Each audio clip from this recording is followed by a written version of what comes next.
मैं पिछले पार्ट में देखा था कि कैसे सेवन और डाइबो सर को फाइनली एक सही मैप मिल जाता है जुआवू सिटी तक जाने का। एक ऐसी सिटी जहाँ पे दुनिया की सबसे खतरनाक द 7 शैडो किलर्स का बेस है, जिनमें से एक हमारा 7 भी हुआ करता था। जुआवू सिटी पूरी दुनिया के सारे किलर्स का मेन हब होता है। एंड तुम्हें शायद याद होगा कि 7 यहाँ पर शैडो किलर लीग के लीडर को मारने जा रहा होता है ताकि वो अपने चिकन आइलैंड को बचा सके। ये दोनों साथ में किसी तरह जुआवू सिटी के पास पहुंच जाते हैं, लेकिन तभी इनकी बॉडी में कुछ अजीब सा होने लगता है और इन दोनों का शेप बदलने लगता है। 7 वो देखो वो बच्चा वही कर रहा है ये सब। एंड तभी ये बच्चा इनसे कहता है, कौन हो तुम दोनों और तुम दोनों जुआवू सिटी क्यों जा रहे हो? मैं एक बार्बर हूँ भाई। ओ अच्छा, मेरे बाल काट सकते हो? 200 रुपए लगेंगे। अच्छा फ्री। एंड इस बच्चे के पास पावर होती है कि किसी भी चीज का शेप और साइज बदल सकता है और इसका नाम होता है ए। एंड ए के बाल 7 को ज्यादा अच्छे से काट देता है क्योंकि इसके सामने से बाल गायब भी हो जाते हैं। अच्छा सुनो बच्चे, यहाँ पे आसपास कोई बड़ा आदमी है क्या? हमें जुआवू सिटी तक का रास्ता पूछना है। एंड फिर ये बच्चा इनको एक आदमी के पास लेके जाता है जो यहाँ पर कहीं से आ गया होता है। ए के दोस्त बी और मिंग इसके ऊपर कई दिनों से अपनी पावर से अटैक कर रहे होते हैं इसे यहाँ से भगाने के लिए, लेकिन ये दोनों मिलकर इसे भगा ही नहीं पा रहे होते। एंड असल में ये आदमी कोई और नहीं बल्कि ये भिखारी होता है जो 7 से हमेशा फ्री में हेयर कट करवा लेता है। एंड इसका नाम होता है जाए।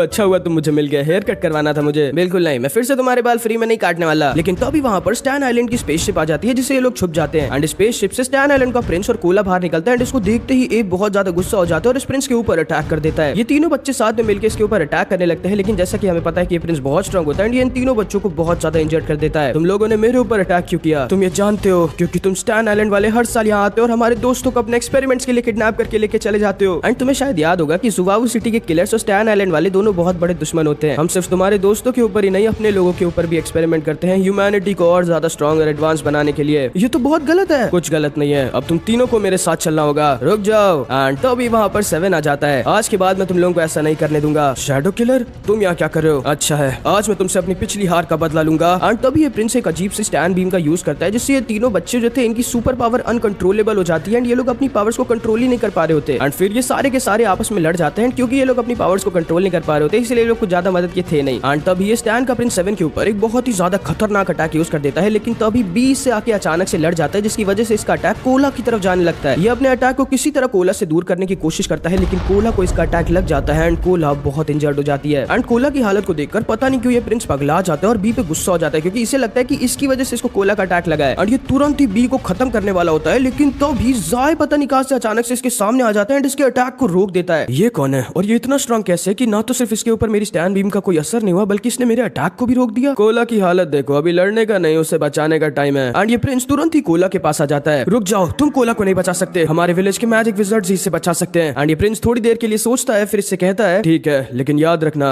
अगर कोला को कुछ भी हुआ तो मैं तुम्हारे पूरे विलेज को तबाह कर दूंगा। एंड अब जाके इसको एहसास होता है कि स्टैन आइलैंड वाले कितना बुरा कर रहे होते हैं किसी के परिवार के मेंबर या फिर किसी के दोस्त को किडनैप करके उनसे अलग करके। मिंग इसको लेके इनके विलेज के मैजिक विज़र्ड के पास चला जाता है जो अगले दिन आके इन सबको बताती है कि कोला को पूरी तरह से बचाने के लिए इन्हें शैनोंग कंट्री की ब्लैक हीलिंग पेस्ट की जरूरत है। ठीक है, मैं भी लेके आता हूँ उसे। नहीं, तुम्हें वहां तक जाने और वापस आने में 30 दिन लगेंगे। मैं कल तक अपनी स्पेसशिप से वो दवाई ले आऊंगा। एंड ये प्रिंस तुरंत ही शैनोंग कंट्री की तरफ निकल जाता है। मुझे नहीं लगता कि ये प्रिंस उस हीलिंग पेस्ट को ला पाएगा क्योंकि स्टैन आइलैंड वाले और शैनोंग कंट्री वाले बहुत बड़े दुश्मन है और हमें कुछ भी करके वो पेस्ट कल सुबह से पहले चाहिए होगा। एंड तभी जाए कहता है, मेरे पास है थोड़ा सा शैनोंग कंट्री का ब्लैक पेस्ट मेरे घर पे। क्या आप मुझे वो दे सकते हो क्या प्लीज? मैं आपके बाल फिर से काट दूंगा। हाँ, तुम मेरे सीक्रेट रास्ते से जुआवू सिटी 2 घंटे में पहुंच जाओगे। मेरे घर पे तुम्हें वो पेस्ट मिल जाएगा, लेकिन किसी को ये मत बताना कि मैं कहाँ हूँ और मैंने तुम्हें भेजा है। एंड फिर ये दोनों जाए के सीक्रेट रास्ते और मैजिक से जुआवू सिटी की तरफ निकल जाते हैं और 2 घंटे बाद फाइनली जुआवू सिटी पहुंच जाते हैं। एंड 7 गलती से एक लड़के ग्रीन को इन किलर से बचा भी लेता है। एंड इसके शैडो किलर बैच को देख के सारे के सारे किलर्स डर के वहाँ से भाग जाते हैं। थैंक यू मुझे बचाने के लिए यार। कोई नहीं। अच्छा वैसे ये घर तुम्हें पता है कहाँ पे है?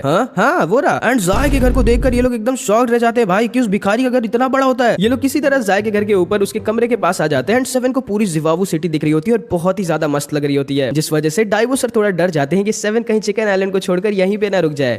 हमारा चिकन आइलैंड इस सिटी से 10 गुना अच्छा है। वो देखो 7 जाए का कमरा। एंड जाए के कमरे के बाहर 2 गार्ड्स खड़े थे जो इनको अंदर नहीं जाने देते, इनको पकड़ के कूट देते हैं। फिर ये लोग डाइबो सर के डाइबो एक का यूज करते हैं और तितली बन के जाने का ट्राई करते हैं, लेकिन ये प्लान भी फेल हो जाता है और फिर से कूटे जाते हैं। फिर ये लोग किसी तरह चिड़िया बन के जाए के कमरे के अंदर घुस जाते हैं और उस ब्लैक हीलिंग पेस्ट को चुरा लेते हैं, लेकिन तभी ये लोग फिर से पकड़ लिए जाते हैं। रुक जाओ, तुम लोगों को कूटने के अलावा और कुछ आता नहीं क्या? एंड तभी वहाँ पर ग्रेन आ जाता है जो अपने थंब कुंफू का यूज कर इन दोनों को बचा लेता है। जाओ तुम दोनों, मैं संभाल लूंगा। थैंक यू यार। अच्छा हाँ, ये रहा तुम्हारा वो बैज, तुम इसे वहीं पर भूल गए थे। Oh thank you. एंड फिर ये दोनों वहाँ से निकल जाते हैं। अच्छा है वो बैज तुम्हारा नहीं था वरना। एंड असल में इसे लग रहा होता है कि 7 शैडो किलर नहीं बल्कि कोई नॉर्मल लड़का है जिसके पास वो बैज ऐसी कहीं से आ गया होगा, क्योंकि असल में पास्ट में 7 ने अपने एक मिशन में इसके मास्टर को मार दिया था, लेकिन ये ध्यान से 7 का चेहरा नहीं देख पाया था, बस खाली इस बैज को ही देख पाया था। एंड तब से इसका एक ही मिशन है शैडो किलर को मारकर अपना बदला लेना। एंड फिर इधर हम देखते हैं ये दोनों वापस से उस सीक्रेट रास्ते से कोला के पास जाने लगते हैं। डाइबो सर के पास वो ब्लैक हीलिंग मैजिक पेस्ट होता है, लेकिन तभी डाइबो देखते हैं 7 इनके साथ नीचे नहीं आता। 7 ये क्या कर रहे हो तुम? एंड 7 इस टनल को बंद कर देता है। माफ करिएगा डाइबो सर, लेकिन ये जगह और मेरा मिशन बहुत ज्यादा खतरनाक है, मैं आपकी जान को खतरे में नहीं डाल सकता। एंड तभी ज़ाय अपने मैजिक का यूज करता है और डाइबो और ओफे उस दवाई के साथ बिना 7 के वापस उनकी तरफ निकल जाते हैं। एंड 7 आगे बढ़ जाता है अपने बहुत ही ज्यादा खतरनाक मिशन शैडो किलर लीग के लीडर को खत्म करने के लिए। हमारा 7 शैडो किलर बेस की तरफ जा रहा होता है और तभी इसके सामने ये ईगल स्टैचू आ जाता है जहाँ पर 13 के लीडर ग्रीन फिनिक्स ने इसे बुलाया था। एंड इधर ऊपर हम देखते हैं 13 7 को छुप कर देख रही होती है और इसे ग्रीन फिनिक्स ने मिशन दिया था 7 के अंदर इस आईसी डैगर को घुसाने का। और इसने 13 से ये भी कहा था, 13 अगर इस बार तुम फेल हुई और तुमने तुम्हारी फीलिंग्स को अपने मिशन के सामने आने दिया तो फिर ना तो तुम मेरी स्टूडेंट रह जाओगी और ना ही एक किलर। एंड 13 के पास अब कोई और चारा नहीं होता, ये 7 के पास पहुंच जाती है। अरे मिस 13 आप क्या कर रही हो? एंड तभी 13 इसके अंदर अपना डैगर घुसेड़ देती है एंड 7 वहीं पर गिर जाता है और दर्द के मारे तड़पने लगता है। 13 वहां से जाने लगती है, लेकिन ऑब्वियसली भाई ये जा नहीं पाती क्योंकि इसे भी नहीं पता था, लेकिन ये 7 से प्यार करने लग गई थी। एंड ये वापस से भाग के 7 के पास जाने लगती है एक दवाई को लेकर, लेकिन तभी ये देखती है 7 वहां पे मस्त बैठकर खाना खा रहा होता है। तुम जिंदा कैसे हो? पता नहीं, वो डैगर अपने आप मेरे अंदर घुस गया, गायब हो गया, मुझे नहीं पता। एंड 13 तुरंत ही समझ जाती है कि जो डैगर ग्रीन फिनिक्स ने इसे दिया था वो कोई नॉर्मल डैगर नहीं था। एंड तभी इन दोनों को अपने पास एक अजीब सा रेड कलर का मोती आते हुए दिखता है जो अचानक से 7 के ऊपर सुपर फास्ट स्पीड में अटैक कर देता है और एक गोली की तरह 7 के आर पार निकल जाता है। 13 इसे बीच से काट देती है, लेकिन तब ये कट के दो मोतियां बन जाते हैं जो वापस से एक आदमी के पास लौट जाते हैं जिसका नाम होता है आइलेस, जो फ्यूचर की झलक देख सकता है एंड बहुत बहुत ज्यादा स्ट्रॉन्ग होता है। एंड ये अपनी सारी मोतियों को जैसे चाहे वैसे कंट्रोल कर सकता है और इसने जिसको भी मारना चाहा आज तक वो कभी जिंदा नहीं बचा। यहाँ से भाग जाओ लड़की, तो शायद मैं तुम्हें जिंदा छोड़ दूं। मैंने फ्यूचर की झलक देखी और ये लड़का पूरे जुवावू सिटी को तबाह कर देगा, इसीलिए मुझे यहीं अभी इसे मारना होगा। क्या मैं जुवावू सिटी को तबाह नहीं? एंड तभी अपने माला की मोतियों से 7 के ऊपर अटैक कर देता है जिससे 7 किसी तरह अपने सिजर से बच रहा होता है। मैं जानता हूँ तुम बहुत स्ट्रॉन्ग हो शैडो किलर, तुमने अकेले एक बार जुवावू सिटी के मिथिकल ड्रैगन को खत्म कर दिया था और तुमने दुनिया के स्ट्रॉन्गेस्ट वॉरियर को हरा के अपनी डीमन किलर स्वॉर्ड ली थी, लेकिन आज तुम उससे जिंदा नहीं बच सकते। एंड तभी ये 7 के अटैक को अपने सिर्फ एक मोती से रोक देता है, लेकिन तभी जो डैगर 13 ने 7 के अंदर घुसाया था वो असर करना शुरू कर देता है। एंड वो डैगर असल में कोई नॉर्मल डैगर नहीं था, उस डैगर से अभी वाला 7 जो है वो पूरी तरह से गायब हो जाएगा, उसकी मेमोरीज गायब हो जाएंगी और पास्ट वाला 7 होश में आ जाएगा जिसको वापस से 7 की बॉडी का पूरा कंट्रोल मिल जाएगा। आइलेस 13 को खत्म करने वाला होता है जिससे ये नहीं बच सकती थी, लेकिन तभी पास्ट वाला 7 होश में आ जाता है और आइलेस के ऊपर अपनी डेमन किलर स्वॉर्ड से अटैक कर देता है, जिससे बचने के लिए अपने सारे मोतियों को वापस बुला लेता है और एकदम शॉक्ड रह जाता है अचानक से 7 की इतनी ज्यादा पावर को देखकर। ये समझ जाता है कि 7 को ऐसे नहीं हरा सकता, तो ये अपनी आंखें खोल देता है जिससे इसकी कंसंट्रेशन, पावर, रिफ्लेक्स सब कुछ कई गुना ज्यादा बढ़ जाते हैं। 13 को समझ नहीं आ रहा था कि आखिर ये हो क्या रहा है 7 को। एंड तभी आइलेस अपने सारे के सारे मोतियों को हवा में उड़ा देता है और उन सबको एक मीटियोर का साइज का बना देता है और इन दोनों के ऊपर छोड़ देता है। पास 7 आइलेस की तरफ जाने लगता है एंड 13 समझ जाती है अब उसका मरना पक्का है, कोई भी उसे इस अटैक से नहीं बचा सकता। एंड आइलेस के ये सारे के सारे मोती मीटियोर्स की तरह नीचे आकर गिर जाते हैं जिससे आज तक कोई नहीं बचा होता, लेकिन 13 को एक खरोच तक नहीं आई होती क्योंकि 7 ने 13 को अपनी डेमन किलर स्वॉर्ड से बचा लिया था। एंड असल में 7 अभी भी थोड़ा बहुत होश में था और पास्ट वाले 7 को पूरा कंट्रोल नहीं दिया था। 7 वहां से निकल जाता है एंड आइलेस को यकीन नहीं होता कि कोई उसके सबसे स्ट्रॉन्ग अटैक से जिंदा बच गया एंड ये समझ जाता है कि अब ये 7 को नहीं हरा सकता। एंड 13 को बहुत ज्यादा बुरा लग रहा होता है कि शायद उसकी वजह से अब 7 अपनी पूरी मेमोरीज खो देगा, लेकिन तब भी उसने इसे बचा लिया। 7 बस वहां से भाग रहा होता है और अंदर ही अंदर पास्ट वाले 7 से लड़ रहा होता है जो उसकी बॉडी का कंट्रोल चाहता था। इसके अंदर से इस समय इतनी ज्यादा एनर्जी निकल रही होती है कि सारे के सारे किलर्स, यहाँ तक कि शैडो किलर्स को भी इसकी लोकेशन पता चल जाती है जो 7 की तरफ बहुत ज्यादा ताकतवर और खतरनाक होते हैं। एंड ये सारे के सारे किलर्स 7 की तरफ आने लगते हैं इसे खत्म करने के लिए। एंड फिर इधर हम ग्रीन फिनिक्स को देखते हैं जो द शैडो किलर लीग के लीडर के पास आ जाता है। क्या हुआ ग्रीन फिनिक्स, शैडो किलर मरा कि नहीं? नहीं, मैं यहाँ आपको कुछ और बताने आया हूँ लीडर। क्या कि सिर्फ शैडो किलर ही नहीं है जो आपको मारना चाहता है? अच्छा,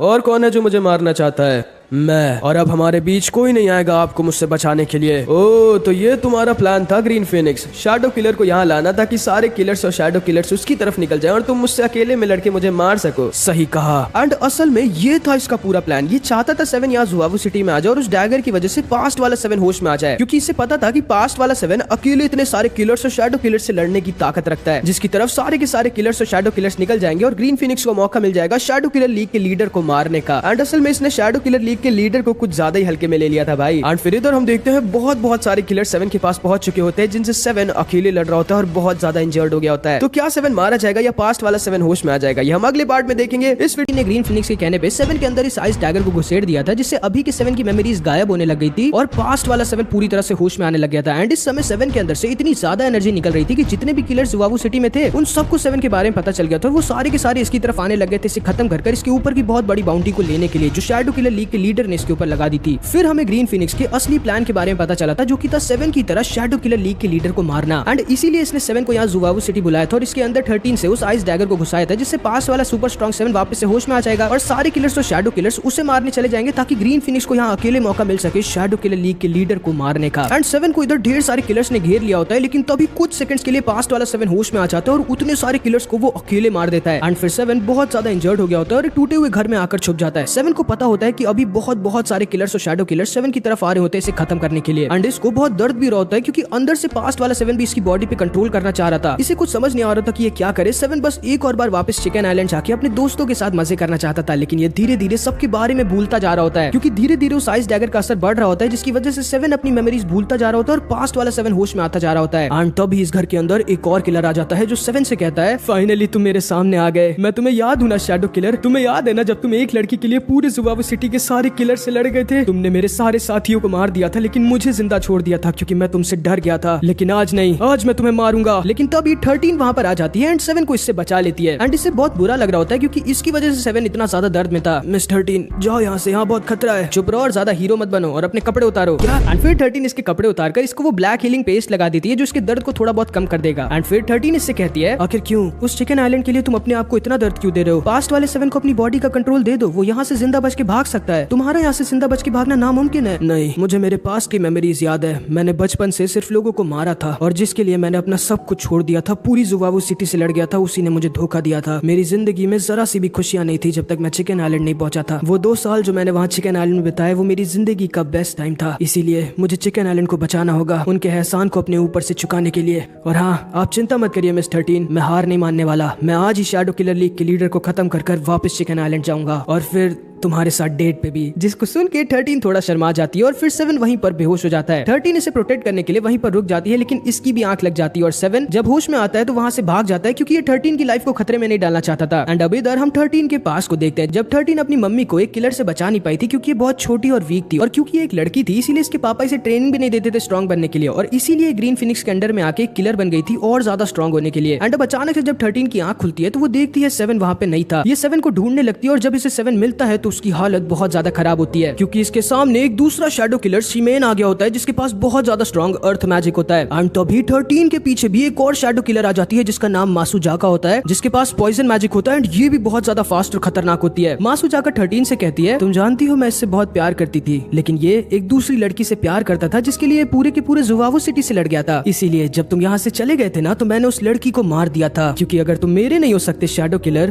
तो किसी के भी नहीं। एंड तभी ये 7 के ऊपर अपने पॉइजन फ्लावर से अटैक कर देती है, लेकिन 13 इसे बचा लेती है। एंड तभी ये कहती है, अरे तुम यहाँ क्या कर रहे हो? एंड तभी वहाँ पर एक और शैडो किलर आ जाता है, जिसका नाम होता है ब्लैक बर्ड। जाओ तुम दोनों यहाँ से, मैं इसे बस मारना चाहता हूँ, इसकी बाउंटी तुम दोनों को ही मिलेगी। ठीक है, जैसा तुम कहो, मुझे तो बस बाउंटी से ही मतलब है। एंड ये दोनों वहाँ से थोड़ा दूर चले जाते हैं। एंड 7 और 13 के सामने खड़ा होता है ब्लैक बर्ड, 7 की तरह एक बहुत ज्यादा खतरनाक शैडो किलर। एंड 13 इसके बारे में जानती थी और इसकी पावर के बारे में भी। 13 भाग जाओ यहाँ से, वरना तुम भी मेरी तरह मार। नहीं, मैं तुम्हें मरने नहीं दूंगी 7, वरना फिर मैं डेट पे किसके साथ जाऊंगी। एंड तभी ब्लैक बर्ड 13 पर अटैक कर देता है, इसके गले को अपनी ब्लैक विप से पकड़ लेता है और इसको वहां से दूर लेके जाने लगता है, क्योंकि इसको अपने अपोनेंट्स को टॉर्चर करने में बहुत मजा आता था। एंड फिर 7 वहीं पर बेहोश हो जाता है। एंड असल में बहुत सालों पहले बर्ड क्लैन 2 पार्ट्स में डिवाइड हो गई थी, ब्लैक बर्ड्स और व्हाइट बर्ड्स, और इन दोनों की लड़ाई में सारे के सारे ब्लैक बर्ड्स वाले खत्म हो गए थे। इसीलिए ब्लैक बर्ड ग्रुप के लीडर इस ब्लैक बर्ड ने स्ट्रॉन्ग होने के लिए एक डेविल से अपनी बॉडी के बदले ब्लैक एनर्जी को हासिल कर लिया था, जिससे ये बहुत ज्यादा स्ट्रॉन्ग हो गया था। लेकिन उस ब्लैक एनर्जी की वजह से इसकी बॉडी धीरे धीरे अपने आप ही खत्म होती जा रही थी। 13 समझ जाती है कि अब ये और 7 कुछ नहीं कर सकती, क्योंकि ये तीनों ही शैडो किलर्स अलग ही लेवल पर स्ट्रॉन्ग होते हैं। इसीलिए ये 7 को लेकर वहां से अपनी बर्ड के साथ उड़कर भागने लगती है, लेकिन ये ब्लैक बर्ड के रहते कहाँ ही भाग सकती थी। एंड ब्लैक बर्ड अपनी विप से लोगों के ऊपर अटैक कर देता है और 13 और इसकी बर्ड को बहुत ज्यादा इंजर्ड कर देता है। ये तीनों वहां नीचे आकर गिर जाते हैं। एंड तभी ब्लैक बर्ड कहता है, तुम्हें पता नहीं है क्या, मुझसे आज तक मेरा कोई शिकार नहीं बच के भाग पाया। 13 बहुत ज्यादा इंजर्ड पड़ी होती है और इसे फिर से अपना पास्ट याद आने लगता है, जब ये अपनी मम्मी को बचा नहीं पाई थी। लेकिन इस बार 13 ऐसा नहीं होने देने वाली थी, क्योंकि इस बार ये पहले की तरह डरपोक और वीक नहीं थी। ये दोबारा से खड़ी हो जाती है और तैयार हो जाती है 7 के लिए, ब्लैक बर्ड और इन दोनों शैडो किलर से अकेले लड़ने के लिए, जो इससे कई गुना ज्यादा स्ट्रॉन्ग है। 13 ब्लैक बर्ड के ऊपर कूद जाती है एंड इसकी विप को अपनी स्वॉर्ड से पकड़कर इसे छुड़ा देती है। लेकिन तभी ब्लैक बर्ड अपनी ब्लैक एनर्जी बीम का इसके ऊपर यूज कर देता है, लेकिन 13 ना तो इसे डॉज करती है और ना ही पीछे हटती है, और अपनी इतनी इंजर्ड बॉडी के बावजूद ब्लैक बर्ड की ओर बढ़ती रहती है, मानो इसे अपने खुद की बॉडी की कोई परवाह ही नहीं, क्योंकि इसका अभी सिर्फ एक ही मिशन था, वो था 7 को बचाना। ब्लैक बर्ड के ब्लैक बीम की वजह से इसकी दोनों स्वॉर्ड टूट जाती है, लेकिन फिर भी 13 का अटैक इसे लग जाता है, क्योंकि हमारा 7 होश में आ चुका चुका था भाई, जिसने 13 की स्वॉर्ड को अपनी डेमन किलर स्क्वाड के टुकड़ों से वापस बना दिया था, जिससे 13 ने ब्लैक बर्ड के फेस को बीच से काट दिया था। एंड वो ब्लैक हीलिंग पेस्ट जो 13 ने इसे लगाई थी वो अब जाके असर दिखाती है एंड इसके बाहर का सारा दर्द काफी कम हो जाता है। लेकिन तब ही ब्लैक बर्ड 13 को पकड़ लेता है। ओ तो तुम फाइनली होश में आ गए शैडो किलर, आज मैं तुमसे मेरी पिछली हार का बदला लूंगा, लेकिन पहले मैं इससे मारूंगा। लेकिन इससे पहले कि ये 13 को कुछ करता, 7 इसके ऊपर अटैक कर देता है एंड 13 को छुड़ा देता है। एंड फिर भाई 7 और ब्लैक बर्ड की बहुत ही ज्यादा भयानक लड़ाई होती है। हालांकि ये 7 ही था, पास्ट वाला 7 अभी होश में नहीं होता, लेकिन फिर भी ये ब्लैक बर्ड को टक्कर दे रहा होता है। एंड इससे पहले कि ब्लैक बर्ड 7 के ऊपर अपनी ब्लैक एनर्जी बीम का यूज करता, 7 इसके अंदर अपनी डेमन किलर स्वॉर्ड के टुकड़ों को भेज देता है और इसकी पूरी बॉडी में हर तरफ से बाहर निकाल देता है, मतलब पूरा छन्नी बना देता है ब्लैक बर्ड को। एंड 7 का ये अटैक बहुत ही ज्यादा डेडली था, लेकिन फिर भी ब्लैक बर्ड को कुछ नहीं होता, क्योंकि इससे सिर्फ एक ही चीज मार सकती थी, वो थी इसकी खुद के अंदर की ब्लैक एनर्जी जो इसे धीरे धीरे खत्म कर रही थी। एंड तब तक के लिए इसे मारना इम्पॉसिबल था भाई, मतलब ये एक तरह से इमॉर्टल था जिसको केवल उसके अंदर की ब्लैक एनर्जी मार सकती थी, वो भी अभी टाइम लगेगा काफी। मतलब तुम समझ रहे हो ब्लैक बर्ड कितना ज्यादा स्ट्रॉन्ग होता है, लेकिन इसको सिर्फ एक चीज से दिक्कत हो रही होती है, वो थी सनलाइट, जिसकी वजह से ढंग से देख नहीं पा रहा होता, ना ही लड़ पा रहा होता है। और इसी का फायदा 7 उठा रहा होता है और बार बार इसे बहुत ज्यादा इंजर्ड कर दे रहा होता है। इसलिए ब्लैक बर्ड अपने strongest form black devil bird में ट्रांसफॉर्म होने लगता है और अपनी आंखों पर पट्टी बांध लेता है। लेकिन 7 भाई बाकी मेन कैरेक्टर्स की तरह नहीं होता, इससे पहले कि अपने स्ट्रॉन्गेस्ट फॉर्म में जाता, 7 फिर से इसके ऊपर अटैक कर देता है एंड ब्लैक बर्ड के सीने में अपनी डेमन किलर स्वॉर्ड घुसा देता है। लेकिन ब्लैक बर्ड तो मर ही नहीं सकता था इसकी ब्लैक एनर्जी की वजह से, इसलिए दोबारा से 7 के ऊपर अटैक कर देता है। लेकिन तब भी इसका अटैक 7 को लग नहीं पाता, क्योंकि जैसा कि तुम्हें पता होगा 7 की स्वॉर्ड कोई नॉर्मल स्वॉर्ड नहीं होती, इसका नाम होता है डेमन किलर स्वॉर्ड, जो ब्लैक बर्ड के अंदर की सारी ब्लैक एनर्जी को एब्जॉर्ब कर लेती है। एंड क्योंकि ब्लैक बर्ड के अंदर की सारी ब्लैक एनर्जी खत्म हो जाती है, इसलिए ब्लैक बर्ड वापस एक नॉर्मल इंसान बन जाता है और नीचे आकर गिर कर खत्म हो जाता है। लेकिन हाँ, क्योंकि उस डेविल की ब्लैक एनर्जी इसके अंदर से खत्म हो गई थी, इसलिए मरने से पहले ब्लैक बर्ड का सारा पेन गायब हो जाता है एंड ये खुशी खुशी खत्म हो जाता है। एंड तभी मासुजाका इससे कहती है, यकीन नहीं होता तुम लोगों ने तो ब्लैक बर्ड को मार दिया, लगता है अब मुझे ही तुम दोनों को मारना होगा। एंड फिर इधर हम ग्रीन फीनिक्स को देखते हैं, जिसने शैडो किलर लीग के लीडर के ऊपर अटैक कर दिया था, लेकिन तभी इन दोनों के बीच साया आ जाती है। ये बस एक पर्सनल असिस्टेंट टाइप की होती है लीडर की। एंड ग्रीन फिनिक्स को पता ही नहीं था कि ये भी लड़ सकती है। एंड असल में ये सारे 7 शैडो किलर्स में सबसे ज्यादा फास्ट होती है। ये दोनों आपस में लड़ने लगते हैं एंड थोड़ी देर बाद ग्रीन फिनिक्स समझ जाता है कि ये लड़की इसकी एनर्जी और स्टैमिना को खत्म कर रही है, जिससे जब ये वीक हो जाएगा तब लीडर इसे आसानी से मार देगा। एंड इसीलिए ये सीधा लीडर के ऊपर चार्ज कर देता है और इसको लेकर अपने रेड रूम में घुस जाता है, जिसमें इसकी मर्जी के अलावा कोई और नहीं घुस सकता था। एंड तभी लीडर इससे कहता है, तुम्हारी ये टेक्निक तो काफी कमाल है ग्रीन फिनिक्स, लेकिन इससे तुम्हारे अंदर की बहुत ज्यादा एनर्जी भी खत्म हो रही होगी, तुम्हें लगता है कि तुम मुझे ऐसे हरा पाओगे? एंड तभी ग्रीन फिनिक्स इससे कहता है, याद है आपको 18 साल पहले क्या हुआ था? एंड फिर हम ग्रीन फिनिक्स के पास्ट को देखते हैं। एंड असल में ये एक ग्रीन क्लाउड नाम के विलेज का प्रिंस था एंड ये बहुत हंसी खुशी अपनी जिंदगी बिता रहा था। लेकिन फिर एक रात शैडो किलर लीग का लीडर अपने कुछ साथियों के साथ इनके विलेज पर अटैक कर देता है, इसके किंग के सारे ट्रेजर को लूटने के लिए। ये सबको मारते हुए इनके पैलेस में घुस जाता है और इसकी पावर भी बहुत ज्यादा डरावनी होती है। किंग अपनी फैमिली को बचाने के लिए इससे लड़ जाता है, लेकिन वो कहाँ ही से हरा सकता था। एंड तभी ये ग्रीन फिनिक्स के पापा को इसके सामने खत्म कर देता है और इनकी गोल्ड लॉकेट तक इनसे छीन लेता है। ग्रीन फिनिक्स अपने पापा की हालत को देखकर पागल हो जाता है और लीडर के ऊपर अटैक कर देता है। एक दूसरा किलर ग्रीन फिनिक्स के सामने आ जाता है और इसे खत्म करने वाला होता है, लेकिन तभी इसके सामने इसकी मम्मी आ जाती है एंड अपनी जान को देकर ग्रीन फिनिक्स को बचा लेती है। एंड तभी इन दोनों के ऊपर जलती हुई लकड़ियां गिर जाती है, जिससे लीडर को लगता है कि अब तो ग्रीन फिनिक्स पक्का ही मर जाएगा, इसीलिए ग्रीन फिनिक्स को छोड़कर वहां से चला जाता है। लेकिन ये उस दिन मरता नहीं है एंड तब से आज तक ये इस मौके का इंतजार कर रहा था जब ये लीडर से अपने पापा मम्मी की मौत का बदला ले सके। एंड फिर ये लीडर अपनी पावर दिखाता है, जो कि बहुत ही ज्यादा डरावनी और खतरनाक होती है। एंड फिर इधर हम देखते हैं डाइबोसोर और फे, जो जुवावू सिटी से अपने साथ उस ब्लैक हीलिंग पेस्ट को लाए थे, उससे कोला की जान बच जाती है। एंड ये उठते ही सबसे पहले पूछती है, 7 कहाँ है? एंड फिर डाइबोसोर और फे तुरंत ही वापस जुवावू सिटी लौट जाते हैं एंड फे की बॉडी को देख के कोई भी किलर या गार्ड इनके पास नहीं आते। एंड फिर डाइबोसोर और फे भी उस ईगल स्टैचू की तरफ निकल जाते हैं। ये थंब कुंफू वाला भी इनके पीछा करने लगता है, क्योंकि इससे भी शक हो गया था कि 7 ही शैडो किलर है। एंड 7 के पास से जो इतनी ज्यादा एनर्जी निकल रही थी, उसकी वजह से इन लोगों को भी 7 की लोकेशन पता चल जाती है। एंड फिर इधर हम देखते हैं 13 अपनी पूरी जान लगाकर मासुजाका से लड़ रही होती है 7 की जान को बचाने के लिए, लेकिन ऑब्वियसली भाई एक शैडो किलर को कहां ही हरा सकती थी। मासुजाका इसे अपने पॉइजन एयर से घेर लेती है, जिसकी वजह से 13 अब थोड़ी देर में खत्म हो जाएगी। इसे समझ नहीं आ रहा था कि ये क्या करे, लेकिन तभी वहां पर द बॉडी बिल्डर फे और डाइबोसर आ जाते हैं। डाइबोसर तुरंत ही अपने रेज मोड में आ जाते हैं और मासुजाका के ऊपर अटैक कर देते हैं। मासुजाका एकदम शॉक्ड रह जाती है कि शैडो किलर के आखिर इतने कैसे दोस्त बन गए। ओए फे,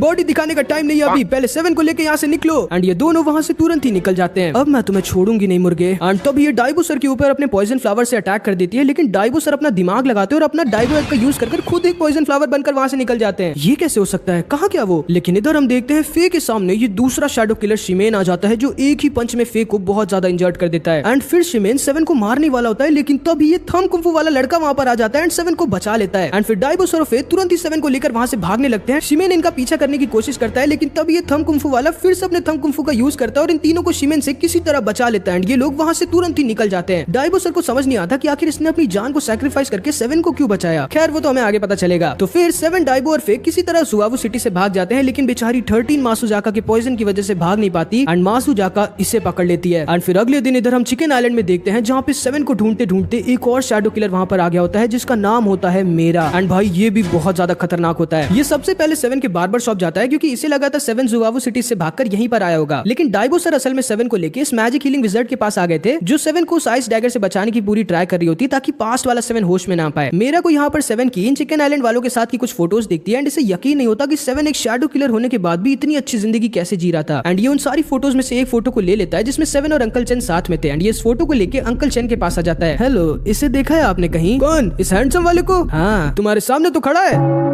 नहीं, दूसरा वाला। ओह सेवन, वो तो पता नहीं कहाँ है। उसका नंबर है आपके पास? हाँ शायद। एंड अंकल चेन सेवन को कॉल मिला देते हैं, क्योंकि सेवन अभी बेहोश होता है, इसलिए डाइबो सर इसका फोन उठा लेते हैं। हेलो हेलो शैडो किलर, मैं तुम्हारा दोस्त। वो अभी तुमसे बात नहीं कर सकता, जब वो उठेगा तो मैं करा दूंगा। क्या नाम है तुम्हारा?